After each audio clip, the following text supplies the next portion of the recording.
Morse code is the backbone of instant communication as we know it today.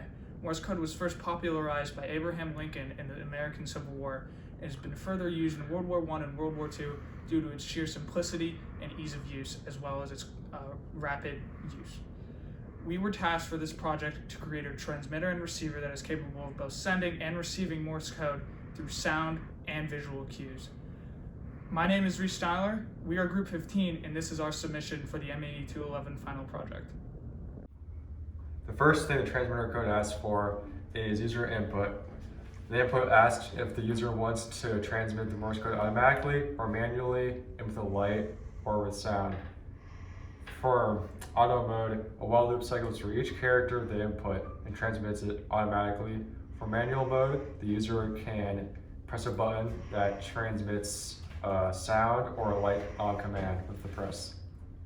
Alright, so for our transmitter circuit, the first thing for the speaker is we have a digital output port from port 10 going to the speaker and then going back to ground. For the LED, we have it coming from port 7 to a resistor, then to the LED, back to ground. And then for our button mechanism, we have a 5-volt supply coming from Arduino going into a switch, and then we have an input port to port 8 and then a resistor to ground.